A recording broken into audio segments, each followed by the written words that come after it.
Hello everyone, it's me, Con from C from Gaming, back after a summer break. Even though I usually do Unscripted Memories as a summer series to do on my break, I got busy with reviews and lost interest in doing Unscripted Memories. I just made a break in general, and I guess I'm kind of glad it's over. Still have some stuff I need to upload and make public, but overall it should be fine. Anyhow, I was thinking about video topics to do for an unscripted memory since I have lots of eternal memories topics, but I'm waiting for my new camera to come in before I can do those, and I got everything but my camera in because, well, I filmed an unboxing of all my stuff and it was a disaster. Let's just say that. When you see that unboxing, it's gonna be a disaster because I had to get a replacement camera because for some reason the camera I got in the mail didn't have a mic slot, which means I couldn't use this mic that's now. There we go. I couldn't use this mic that I bought for my camera, and therefore it was basically a paperweight because the internal mic was awful. So I got this thing I'm gonna carefully raise up in front of you, XLR blue Spark microphone with an icicle attachment. It looks like a saber, kind of. That's my current mic, and the reason for it is because, well, I also realized this XLR microphone does not support USB. And so I had to buy this adapter. But the little black thing that it came with, I can't use as a stand to make it, stable and out of camera because this thing's so long it basically brushes against the table. So yeah, I'd have to get another one of these for this to go through. Well, I guess I could push this in, but then it would wobble. So I'm laying it on its side, and I think it'll work so far. Let me know what you think of the mic quality, and hopefully it's okay. I'm gonna do some editing like I always do. The Unscripted Memories is meant to be not edited, if I can help it. But anyways, that's my new setup for the summer. Let's hope it's not too loud. And I put it back down. And there we go. So yeah, today's episode, if my computer light behind it, that's no timer won't run out. Today's episode of Unscripted Memories is some I feel I might as well do, because next month's Unscripted Memories I have planned is of Digimon Adventure Try, a retrospective review of it just without footage like I did for I Choose Lou. Because me and my best friend Paul see the movies in theaters when they come out, save for the $2 exclusive to Blu-ray, and the final part's out next month. Common sense, but don't spoil part 6, because I know it came out in Japan in May, and it was agonizing to wait that long, but we're almost there, so if anyone tries to spoil it for us, I'm gonna be one pissed off guy and block you from all my social media channels, probably forever. So yeah, don't be that guy.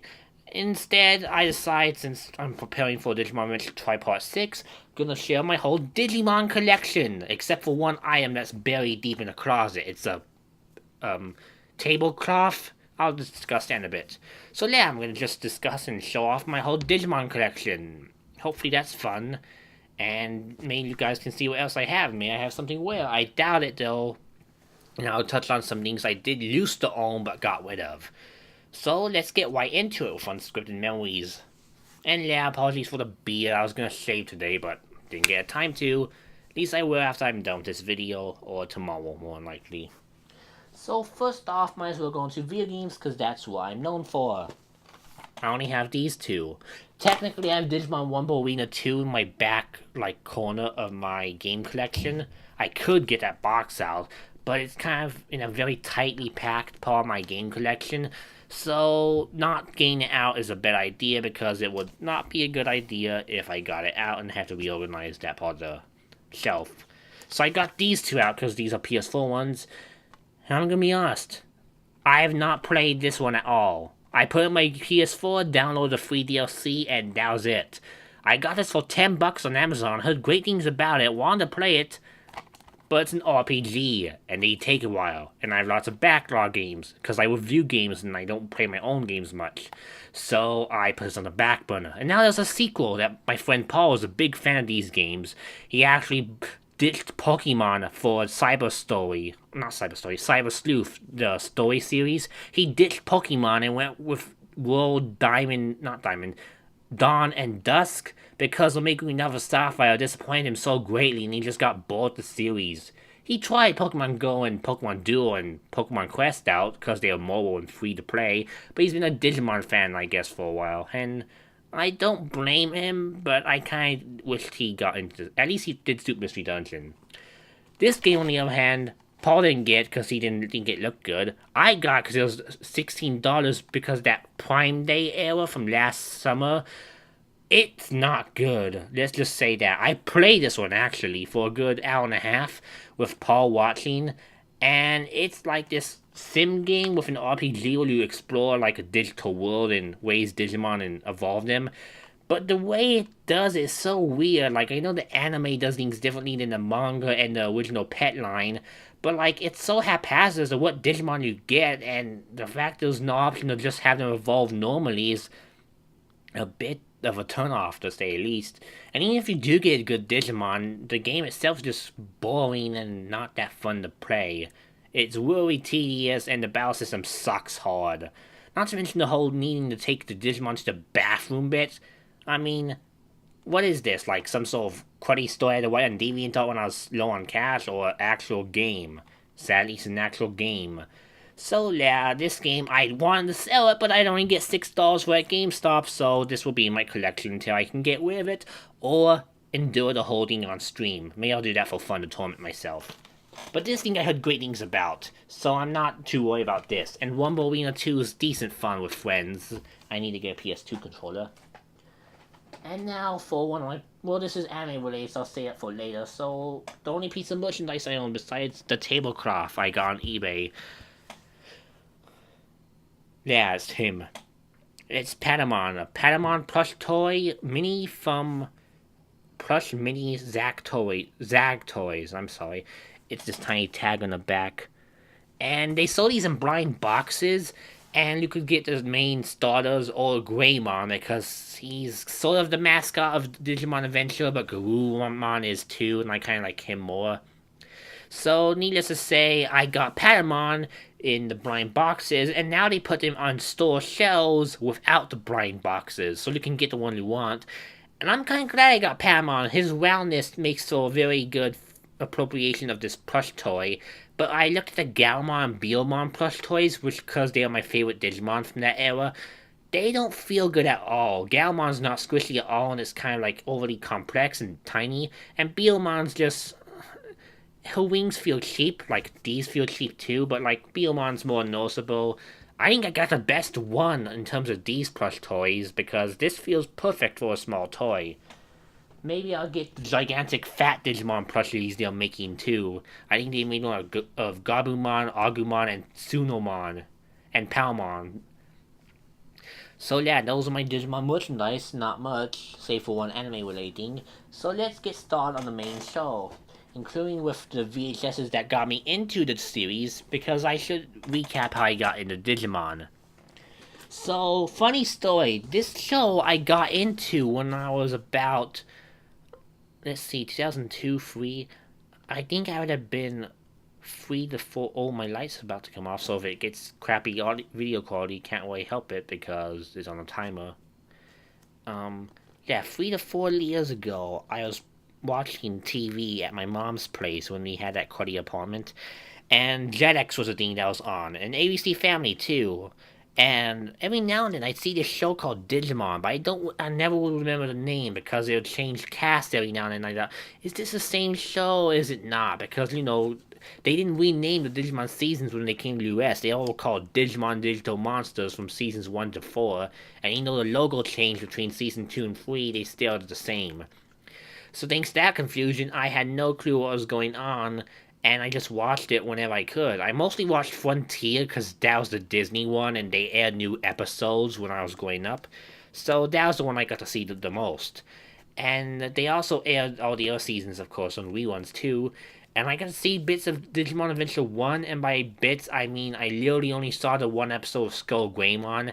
And Digimon Adventure 2, I saw the Digimon World Tour series, and that's the one I remember the most, because the fact that, well, Digimon World Tour was a cool name, and that stuck out to me, the World Tour aspect. Even though the actual show itself isn't that good, I think Digimon Adventure 2 is weaker than the other seasons, except for Data Squad. I thought it was a decent arc, because they aired them all in one night.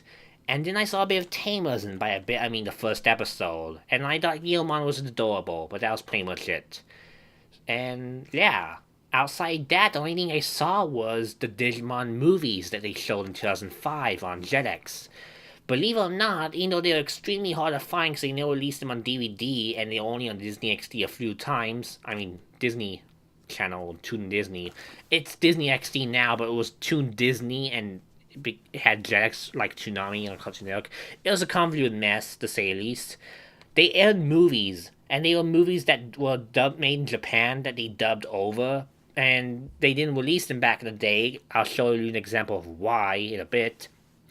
And I remember seeing the Diaboromon movie, the Revenge of the Diaboromon movie, and I remember that movie very well because I remember being in my room eating salami on the living room couch and watching the scene where they use those cell phones to trap Diaboromon and slow him down so that he could basically be cut in half by Imperiumon Paladin mode. I remember Battle of Adventurers because of the V-Pets, but I don't think I ever saw the ending of it until recently because it bored me to death. And Runaway Locomon, I remember seeing and really liking because they used the Frontier intro theme. They had to do that for all the movies they dubbed because they didn't own the rights to the original theme. But it was an awesome dub theme. It's probably actually one of my all-time favorite dub themes in history because I like it more than the Japanese score. Because let's just be honest, the Fire song from the Japanese soundtrack, it's not that good in my opinion. So yeah, that's my memories of watching Digimon on Jetix. And when I was moved in with my grandparents, I got, for my aunt, these VHS tapes. These 3.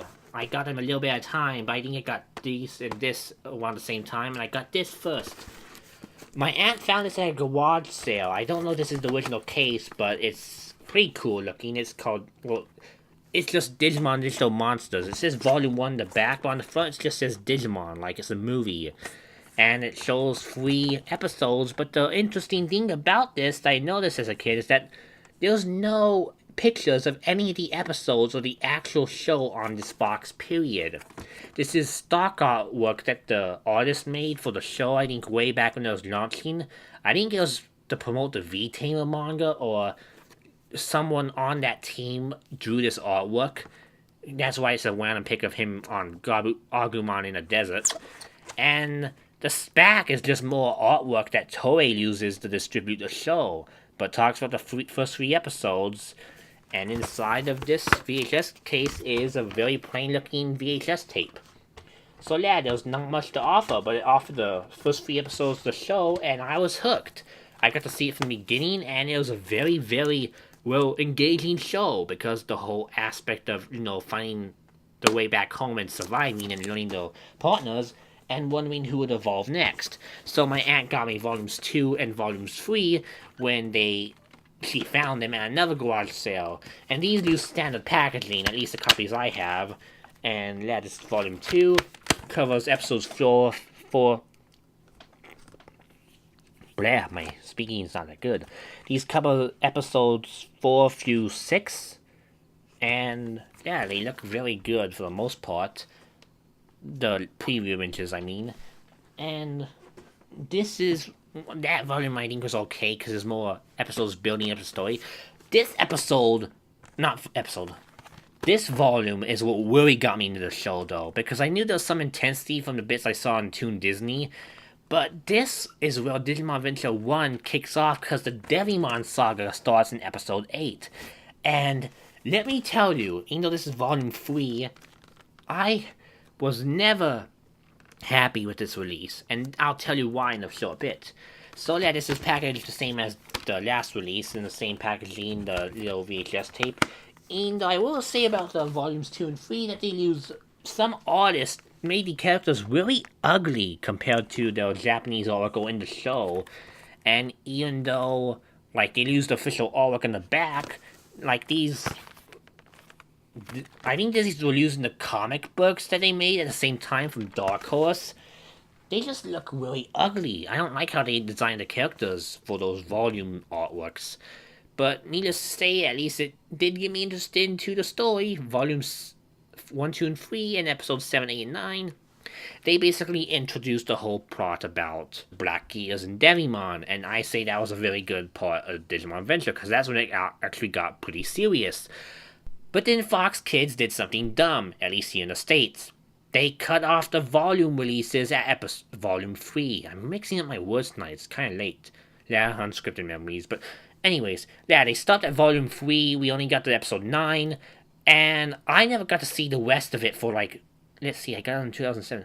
I didn't get to see it for 3 years, because that's how long it took for me to see the whole series, the complete series from front to back in 2010. And I was so pissed because it was getting really good and then it cuts you off at the last minute. It's like, what the heck? I missed me now on something great. And so yeah, afterwards I watched bits of Adventure 1 on Jetix whenever I could. I'd have my grandma tape it because it was like at 3 in the morning sometimes. And it was really, really a big pain near the end of Jetix's life to record these shows without a DVR because I only had a VHS player and I think the cable pack that lets you watch Toon Disney. So my grandma would record these for me in the mornings, bless her, because waking up at 3 to record a cartoon is probably not something I'd ever do.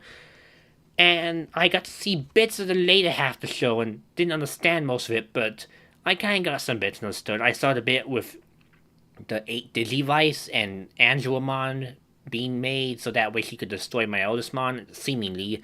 And then I saw the bit where the in Digimon Adventure Try they call it symbiosis, not symbiosis, something like those. I don't remember. I don't even remember her name now. It's a spear of light that possesses Kari and makes them explain the whole backstory to the Digimon eggs, why they were made, why Digimon were made, why the Dark Masters are bad, and why Genai is an old man. Basically, it's a backstory episode that also covers a movie they didn't release here until years later. And by years later, I mean like 1 year later from when the episode aired. Well, half of it was... This is a long story I'll talk about in a bit. But needless to say, that was an episode that I got recorded on VHS. Then I remember when I went to my vacation cabin one summer, they had a back-to-back feature in ABC Family of the final episode of Adventure 1 and the first episode of Adventure 2. And I got to see the last half of the first episode of Adventure 1, which means the whole battle with Apocalypse I never got to see. And then I also saw the first episode of Digimon Adventure 2, and I really liked it. It was a good first impression, so I thought, I should watch the rest of Digimon Adventure 2 sometime. But that wasn't high on my priority because I need to get through the first season. Though in the end, I did catch the final episode of Digimon Adventure 2 with all the flashbacks and the fake dreams. I think that was the second to last episode now that I think about it. But, yeah, I watched the series in off and on bursts. Mostly the fourth season is the one I saw most of because it was on Jetix when I was younger. I just didn't know what was going on. So yeah, this is a very rambly episode so far. It's almost 18 minutes in. But, yeah, I'm just... Digimon's something I guess I'm passionate about, so I'm going to try and speed this up a bit. You know, I probably will fail. Needless to say, I didn't get to see West Adventure 01. I want to badly, but I couldn't find any way of doing it. I saw a bit more Adventure 2 because this was the days of early YouTube where people upload episodes on YouTube like it was no tomorrow. And I got to see bits of Digimon Adventure 2 through YouTube. I think I watched the first 4 episodes that way. But I still didn't get far in the show because not many of them were actually uploaded on YouTube for long. And, you know, copyright takedowns and stuff. I did get to know more about the show when I learned about this thing, though, that my aunt bought at another garage sale. She loves garage sales. Digimon the Movie, the infamous mishmash of 3 Digimon films that they made in Japan for film festivals that they made to a movie in the movie theaters. And people talk about this all the time. It's a gigantic mess. It's a train wreck, it's a disaster, an awful dub. I thought this was okay going up. It's 3 movies, technically 4 if you count the 5-minute Angela Anaconda skit. Holy frick, that's actually part of the movie, and it's god-awful. It looks hideous, and I was still scared to death of it back when I first saw it. But needless to say, it's 3 movies compiled into one, and third movie that they included because they were forced to. Jeff Nimoy, one of the directors of the anime here, said that they just wanted to include parts 1 and 2, and it would be like 60, 70 minutes. But the Fox execs were like, no, it needs to be an hour and 20 minutes. So he just shifted into the third movie and cut it into pieces so that they could try and make it connect together. And it does not work well. They also had to add the Angelica Anaconda bit so that, you know, also satisfy that time limit. So needless to say, this combined version of all the Japanese movies was a bit of a train wreck. It didn't really get edited well because they had to haphazardly shove in the last movie at the last second, and the Angela Anaconda skit was probably added so they could fulfill the Fox execs' requirements for the running time. And all that's understandable. But I always wondered as a kid, because on the back of the box it mentions, that a bad internet Digimon's gonna cause havoc and, they must stop it before the world ends and whatnot. It mentions that a wayward Digimon kidnaps a Digi-Destin. As a kid, watching this movie, and I enjoyed the second part a lot because it was mostly source accurate to the original, save for Diaboromon talking when he didn't originally. I like that part of the movie a lot. I still think it's decent, the humor's a bit dumb. The third part is what they were referring to, but they did not include the bit where the Digimon, Kokomon in this case, yeah, that's his name, kidnaps the original Digi-Destin and the old two Digi-Destin have to save them. It was in the Japanese cut, and it was why the film was super freaking long. I think the film in Japan was 80 minutes. If I'm mistaken, I'm mistaken, but I swore it was very long, and it's just a bunch of filler because they're trying to find these kids that got kidnapped and they're regressing the children, and it's really weird. In the US dub, they cut all of that out to have the kids not really appear at all, and the new kids are just in America vacationing for no reason, and they help this guy find his Digimon and fix him up. It's a very, very rushed finale or adaptation if you count the individual parts as their own. And the first part, which is the Digimon Venture short that is a pilot to the series, they cut that up a bit, but it was a short movie to begin with, and it wasn't that good anyway. It's just a bunch of boring filler until it gets to the monster fighting, and then it ends. But the second movie is where it shines, and I think they did that part okay, but yeah, it's basically a train wreck. The part that always bugged me though, even when I learned about how they did cut that part out and it's still in the back of the VHS box, they did make a sequel to the second movie, The Revenge of Diaboromon, in 2001, I think, and the movie came out in 2002. If they waited 6 months, or at least another year, to release the movie in theaters, they could have had something make sense. They could have had the first part of Digimon the movie be about, hey, this is where the Digimon came from. Do the second part with Diaboromon, then do the third part with him returning and them killing him for good. They could cut stuff, yeah, but that would have been a much, much better solution than doing the third movie they did pick in the end, which was really bad in the Japanese version, because I saw the Japanese version in the Filipino dub, and yeah, I can see why the editors had trouble making it comprehensible even for us. Because, spoiler alert, in terms of an old movie, the old one Digi-Destin aren't even returned to normal on screen. They get a phone call from them saying, hey, we're back to normal, and it's like a one-line throwaway. That's why they were easily able to ignore the whole subplot, because they didn't even try to incorporate it originally. So yeah, that's Digimon the movie. Good times with it. It did make me more interested in the old two kids though, because that's where I first learned about them outside the ABC Family airings. And that's when my interest in Digimon started to peak a bit, because as I mentioned, I never got to see end of part 1. So in 2009, late 2009, I was on a Digimon kick. I showed one of my friends at my vacation cabin the VHSs. I brought them all up and we watched all of them back to back, and he was like, wow, this show's great. Where's the rest of it? And I was like, yeah, I want to know that too. And Disney XD died at this time. I think, 2009, 2010, it died. So no more Digimon reruns ever, and we finally got DirecTV, so talk about bad timing. So Digimon was dead in America from 2009 or 2010 to 2013, I want to say. And that was a bad time to be a Digimon fan, especially if you want to watch the whole show legally. So I looked and looked and looked for any sort of way to see the rest of the episodes. That was when I found out that there were 2 VHS releases for the first season that I did not obtain. But they were really, really dumb releases. Wanna why?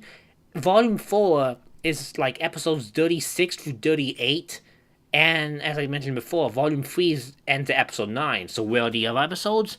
They just don't exist in the US versions of the VHS releases. In the UK and European countries, they at least went up to episode 30 on VHS tapes, and you can see, based on some images I'll flow from Amazon listings I found, of these volumes that have the remaining episodes. They still use the ugly Dark Horse artwork, but they are legit. They were released by Fox Kids in the European regions. I don't know why the United States didn't get them. I at least wish I could have gotten closure on the Digimon saga, even if I, had to wait a bit more to see the Edamon saga, because that arc just sucks. I hate to say it, but if I had to see that instead of Digimon first, I would not like Digimon like I do now. So, yeah, Digimon Season 1 was released very badly by Fox Kids in the US, and in Europe they did a bit of a better job. So the fourth volume is just one episodes from the My Osman arc, and the fifth volume is episodes from the end of the Dark Masters arc. And you may think, okay, maybe jump to the end of the show and you can at least see the ending. But for some reason, the episodes they picked were really dumb again. Because, they showed the end of the Dark Masters arc, they didn't show the actual end. The final volume is called Piedmon's Last Jest or something based on the episode that's included, but instead of starting at the Piedmon episodes and ending at the Apocalypse episodes, which would have been the free standard episodes they would package on a VHS, like Apocalypse and then the final episode and Piedmon before those two, they put the two episodes before Piedmon on the VHS instead. Which makes no sense because one of them's a direct continuation of when Matt is trapped in the cave based on his negative feelings. So it's a really, really weird release, and I do not know why they put those two episodes on instead of having it be Piedmon to the end of the series, because if it's the last volume, might as well at least show how the show ended, even if you do skip a ton of the episodes in between.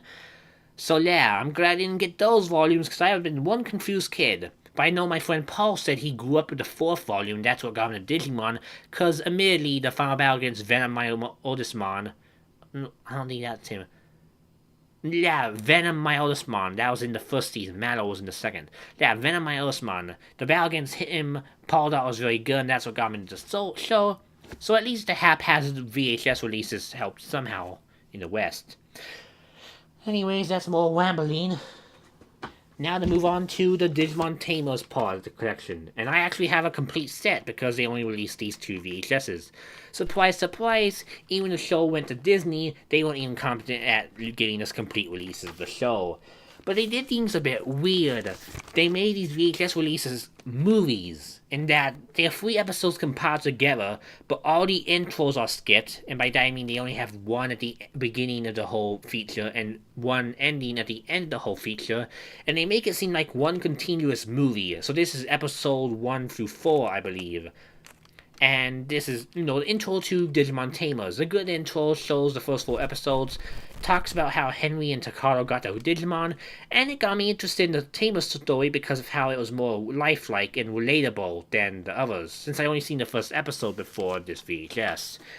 Then they released this one, Revenge of the Digital World, which is another skip in episodes, jumping from episode 5, I think, to episode 14. So it's not as big of a skip as the Volume 4 Digimon Adventure 1, but it's still a pretty big skip, sad to say.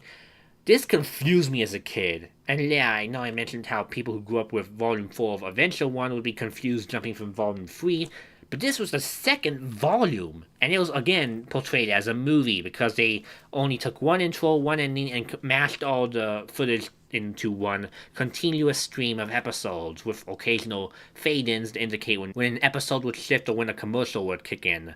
So yeah, that was how they distributed this release. And this is about the Juggernaut part, where a bad vacuum opens up in the sky because Lamaki is trying to be a jerk and erase all Digimon. But again, like with the Piedmon VHS, they start off with part 2 of a current episode. Episode 13 was when Takado is confronted by Lamaki and he tells him he's building the Juggernaut and that they're trying to stop it, and then it opens up in the sky. Episode 2 opens up with Kalumon running away, and then they investigate the Juggernaut, and that's when the Devas come out. And the remaining 2 episodes are the next 2 episodes about hunting down Devas and destroying them. But it always bugged me. I noticed it didn't feel right, like being incomplete. and 9 continuing from the last volume as a kid. So they could have at least, again, like I suggested with volume 5, they could have chosen a different set of episodes. They could have chosen episodes 13, 14, and 15 instead of 14, 15, and 16. But I digress. That's what we got in the US, and so my Digimon Tamers interest wasn't as high as Adventure 01 because I didn't have any hooks to go off on. Because the second part of the Juggernaut episode is not as intense as the first, I feel, and it's nowhere near as intense as D Reaper Saga. Holy frick, they jumped straight to that. I might have had some bad flashbacks or some very uncomfortable nightmares. So yeah, and they didn't even bother releasing Frontier on VHS or DVD, so I didn't even get to know that was on DVD at all. They did release 2 for Adventure 02, but I didn't get any of those either, and I think they did the same thing with the Piedmon and the Digimon Tamers volumes, and that it's like episodes from the beginning of the series, and then episodes from the middle of the series, and in Digimon Adventure 2's case, it was the Digimon Emperor's ending arc after showing the beginning arc, so at least they close it, for once. They closed an arc on VHS. But yeah, that's all my VHSs for Digimon, and yeah, I rambled a bit. That's most of my collection, though. So we are almost done. Hooray, hooray indeed, because it's almost been a half hour, I think. Now for the Blu-ray and VHS parts. Before we get into the official complete seasons 1 through 4 set I got, to finally watch the whole show in the proper format, let me talk about the desperate measures I took to finally watch Digimon Adventure 1 and Tamers. In 2010, I was looking on eBay for releases of Digimon, like on DVD, because I thought maybe Fox Kids released a DVD version that was very rare to get. Indeed, they did. It actually contained the first 13 episodes, so if you watched that on DVD, you would finally get to see how the Devimon arc ended. But it was a very limited print one. I think the copies went for $80 back then, even for a used disc, so I didn't get it. And even though they advertised as season 1, it was just the first arc, so it wasn't even a whole season. But I would have, if I gotten that, I would have been satisfied with Digimon Adventure 01, even though episode 13 ends on a cliffhanger for the next arc. It still at least would give me closure on Devimon. Then I saw on eBay and several other sites like Toon Zone, I think, a DVD collection that claimed to be from Canada that was of the complete first season, second season, third season, and fourth season. These were from a company known as Alliance Entertainment, supposedly from Canada, and they were basically complete season releases of Digimon Adventure 2 and Tamers and Frontier. But the thing is, like the Digimon Season 1 box set, they were extremely expensive. I think the Digimon Adventure 1 one was $60 and the not Adventure Free, the Tamers one was $80. And I checked out, seemed to be legit. Some people said they may be bootlegs, but they were sold on Amazon and sold in some stores online, like not Walmart, Target, but like smaller stores. So like, oh yeah, this is probably a small print one and it's a limited edition release. Maybe I should get it. So I begged my grandparents to buy one for me, and that one being the Digimon Season 1 DVD they had. And it was a surprisingly good release, because yes, it was a bootleg. But probably one of the most impressive bootlegs I've ever watched. So I got an Inuyasha bootleg going up because my aunt bought something off eBay that she thought was the official Viz releases, only for it to be a DVD with weird subtitles and very, very bad video quality. So my grandma paid them the money, it shipped in the mail, and I remember being so obsessed with USPS tracking that I literally watched the tracking package religiously like a hawk. I think I installed about 6 packaging tracking apps on my iPod Touch at the time, just so I could track this package, because I was so excited to see the whole show. My friend from the cabin area, because it was in the cabin area we ordered it from, I thought about showing him the episodes too, but he wasn't interested in it then, so that never came to be, sadly. But needless to say, a week later, I went out in the rain, got the package while I was thundering, and went back home and opened it up. It was a very basic release, to say the least. All the discs were like orange with a digital 1 on each disc, like 1, 2, 3, 4, 5, 6, all the way to 8 or so, I think. It was an 8 disc set. I don't remember for sure, but I know it was packaged decently, and it had a nice list of all the episodes. And then when I popped it in, it had a seemingly official looking company logo to boot it up, and then the menu started. This is when red flags went off, because they used the Japanese themes for this set. Like on the menus, So when you would go to look at the episode, it would play the Japanese menu theme. Not menu theme. It would play the Japanese evolution theme, Braveheart, on the menu. And I was like, whoa, this song sounds freaking awesome. Why isn't it the actual show? And I was like, oh wait, that's a Japanese song. Why is it here? And they also did the same with Butterfly a bit too. And that's when the release started to get some questions for me, because it seemed like another bootleg, albeit one that was cleverly put together. And more evidence of this being a bootleg came when I watched the actual episodes. They actually looked pretty good, much better than YouTube videos at the time, if I say so myself. And the weird thing I noticed right away is that in the Digimon episodes, whenever they would scan a Digimon, it would show text on screen and all those stats and whatnot. The US changed this menu around and made Izzy narrate it, but in the Japanese version, it was like a computer that showed it. They went back to this computer style in Adventure 2's dub, but in Adventure 1's dub, it was Izzy in the US version. And they showed it from his computer in Japanese. It's complicated, but I noticed right away when I watched the first episode, I think episode 10, because that was where I left off, that the Digimon Analyzer was in Japanese, and it was really different compared to what I saw beforehand. And I was like, oh yeah, this is not good, it's a bootleg. But I was impressed with the video quality, I was impressed with the whole polish of the set, and yeah, they used Japanese footage and paired the US audio with it. And they even made their own recreations of the title, the little text that appeared at the beginning of the episodes that it detailed the show.